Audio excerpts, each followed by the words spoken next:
Assalamualaikum warahmatullahi wabarakatuh. Hai, kenalin nama saya Anjar Dwi Astuti. Saya dari S1 Manajemen Fakultas Ekonomi dan Bisnis Universitas Jember. Seperti yang sudah saya sampaikan pada cuplikan artikel dalam video ini di depan tadi, itu sudah ada cuplikan-cuplikan artikel mengenai Goto.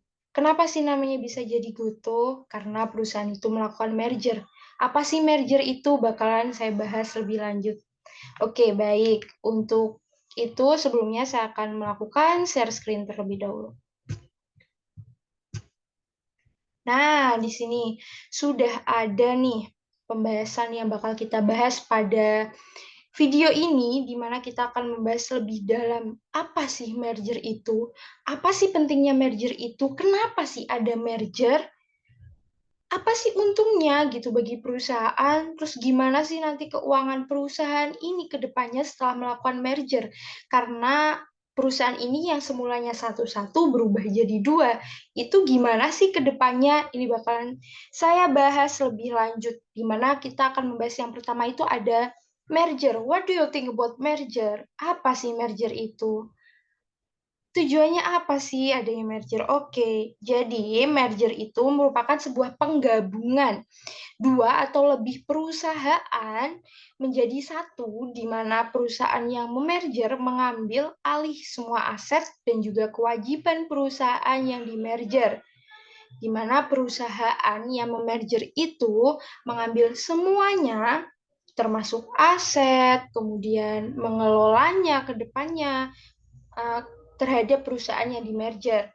Tetapi kebanyakan perusahaan merger ini, kalau yang saya ketahui di Indonesia ini, pasti akan bergabung dalam pengelolaannya menjadi satu kesatuan, di mana namanya itu sendiri atau perusahaannya itu sendiri akan menyatu, kemudian akan dikelola secara bersama-sama seperti Goto yang sudah saya sebutkan di awal tadi.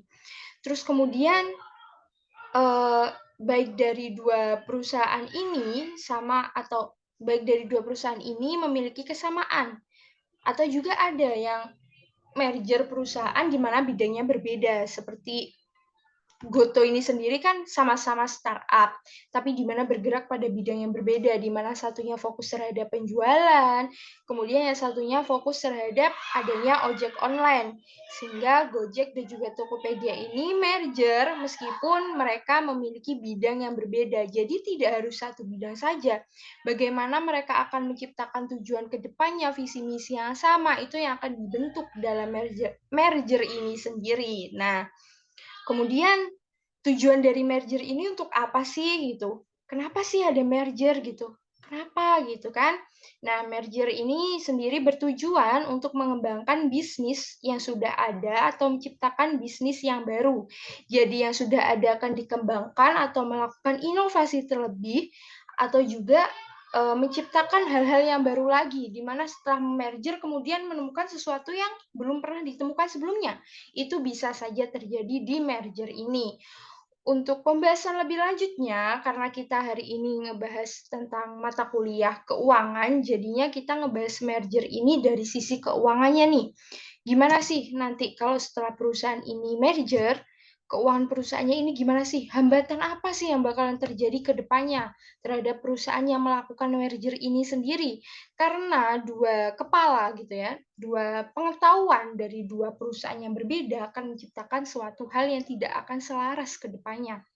Karena apa? Karena visi dan misi dari awal perusahaan itu sendiri apabila digabungkan menjadi satu, bisa saja itu akan menciptakan sebuah keharmonisan untuk kedua perusahaan tersebut, ataupun menciptakan sebuah hal yang buruk gitu ke depannya. Nah, kemudian kita analisis nih, gimana sih kondisi keuangan dari perusahaan setelah melakukan merger ini sendiri gitu. Jadi, saat perusahaan sudah melakukan merger ini sendiri, berdasarkan penelitian yang sudah saya baca, ada beberapa penelitian seperti itu. Nah, itu kesimpulannya ada beberapa kesimpulan, yaitu yang pertama itu tidak ada perbedaan kinerja keuangan perusahaan sebelum dan juga sesudah melakukan merger ditinjau dari return on aset atau ROA-nya. Jadi ROA-nya ini tidak ada perbedaan kinerja, sehingga berjalannya seperti itu saja. Entah itu perusahaan masih sendiri-sendiri ataupun perusahaan ini sudah melakukan merger. Kemudian yang kedua ini tidak ada perbedaan kinerja keuangan perusahaan sebelum dan sesudah merger ditinjau dari net profit margin atau NPM-nya. Jadinya dari ROA dan juga NPM-nya ini tidak ada perubahan yang secara signifikan. Hanya paling terlihat perubahan-perubahan di mana penyesuaian seperti itu. Kemudian yang ketiga ini tidak ada perbedaan kinerja keuangan perusahaan sebelum dan sesudah merger ditinjau dari debt to equity ratio atau DER-nya. Jadi dari ROA, NPM, dan juga DER-nya ini tidak mengalami perubahan, tidak mengalami perbedaan kinerja secara signifikan gitu. Jadi paling ada itu penyesuaian. Nah, untuk yang keempat ini juga tidak ada perbedaan kinerja keuangan perusahaan sebelum dan sesudah melakukan merger. Juga ditinjau dari current rasionya atau CR-nya. Jadi, secara teoritis, setelah melakukan merger, perusahaan tidak akan mengalami banyak perubahan untuk keuangannya gitu, bisa dikelola dengan cara yang sama seperti itu. Mungkin saja yang berubah itu jumlahnya atau besarannya, kisarannya gitu. Terus kemudian perbedaan yang mencoloknya apa? Tentunya perbedaannya itu dilihat dari beberapa akun yang akan muncul gitu ke depannya seperti hutang. Ada satu perusahaan seumpamanya merger ya. Kemudian hutangnya ini belum diselesaikan gitu. Ketika merger ini bakal ditanggung kan oleh dua-duanya? Ya pastinya iya. Seperti itu. Terus kemudian perbedaan-perbedaan itu akan lihat dari hasil laba dari perusahaan itu sendiri itu juga akan berbeda. Seumpamanya yang semestinya dulunya dapat berapa persen, sekarang dapat berapa persen, itu kemudian untuk membuat laporan-laporan keuangan ke depannya itu juga akan mengalami perubahan. Kemudian dampaknya apa sih untuk perusahaan, terutama untuk keuangannya setelah melakukan merger ini sendiri, yang pastinya dalam labanya ini sendiri akan meningkat. Karena apa?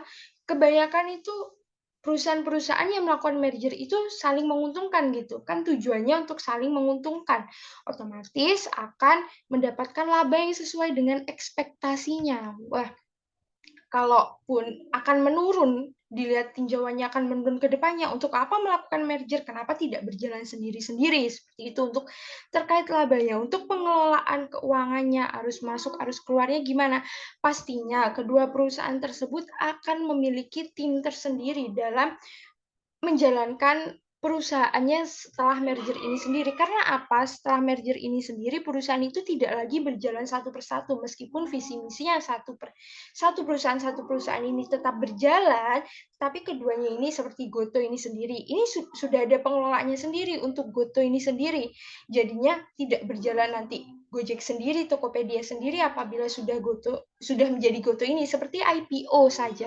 IPO Goto itu sudah jadi satu kesatuan. Jadi tidak ada saham Tokopedia sendiri, saham Gojek sendiri, karena mereka sudah merger, maka dari itu Goto itu IPO-nya menjadi satu. Nah, berarti pengelolaan keuangannya itu juga sudah menjadi satu. Mungkin saja ada beberapa visi dan misi karena perbedaan bidang ini, dan setelah merger tetap melakukan di bidang yang dulu gitu, tidak menciptakan inovasi yang baru seperti, wah Goto ini menciptakan produk baru. Tidak, belum ada sejauh ini. Sehingga dalam melakukan pengembangannya, Tokopedia masih bergerak ke arah Tokopedia, Gojek masih bergerak ke arah Gojek, tetapi untuk keuangannya mereka menjadikan satu seperti itu, menjadikan satu dari Tokopedia dan juga Gojek dijadikan satu, kemudian dihitung labanya berapa, utangnya berapa, kebutuhan lainnya berapa, itu akan menjadi satu kesatuan. Terutama tadi juga tidak ada perubahan secara signifikan, dilihat dari ROA-nya, dilihat dari NPM-nya, dilihat dari DER-nya, dan juga dilihat dari current ratio-nya. Mungkin cukup sekian saja yang bisa saya jelaskan. Kurang lebihnya mohon maaf apabila ada salah kata. Kedepannya saya bakal menjelaskan lebih lanjut lagi apabila ada yang ingin dibahas, dan juga terima kasih kepada Bapak Marmono Singgi yang telah memberikan saya kesempatan untuk membuat video ini, di mana saya akan menjelaskan satu materi, yaitu mengenai merger ini. Meskipun singkat, ada pepatah bilang, "Tak kenal maka tak sayang," maka saya sudah kenalan tadi. Jadinya cukup sekian. Wassalamualaikum warahmatullahi wabarakatuh.